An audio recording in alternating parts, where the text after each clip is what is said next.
તો બાંગ્લાદેશમાં હિન્દુઓ પર થતા અત્યાચાર મામલે છેલ્લા ઘણા સમયથી ભારતમાં વિરોધ પ્રદર્શન અને આંદોલનો થઈ રહ્યા છે ત્યારે આજે એટલે કે 10 ડિસેમ્બર અમદાવાદ શહેરમાં હિન્દુ હિત રક્ષક સમિતિ ભારતીય જનતા પાર્ટી અને અમદાવાદ મ્યુનિસિપલ કોર્પોરેશને સાથે મળીને વલ્લભ સદન રિવરફ્રન્ટ ખાતે વિશાળ માનવ સાંકળનું આયોજન કરવામાં આવ્યું। સવારના 8:30 થી 9:15 સુધી વલ્લભ સદનથી ઉસ્માનપુરા રિવરફ્રન્ટ પાર્ક સુધી માનવ સાંકળ રચાઈ હતી। અહીં ખાસ સભાનું પણ આયોજન કરવામાં આવ્યું હતું।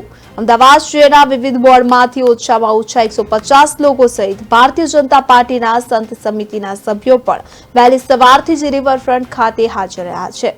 આ ઉપરાંત બાંગ્લાદેશમાં અત્યાચાર બંધ કરો સહિત વિવિધ નારા લગાવવામાં આવી રહ્યા છે। તો આજની માનવ સાંકળમાં અમદાવાદ જગન્નાથ મંદિરના મહંત દિલીપદાસજી મહારાજ સહિત સ્વામિનારાયણ સંપ્રદાયના સાધુઓ તથા અમદાવાદ મ્યુનિસિપલ કોર્પોરેશનના અધિકારીઓ સહિત ભારતીય જનતા પાર્ટીના બોર્ડ પ્રમુખ અને ધારાસભ્યો પણ હાજર રહ્યા છે।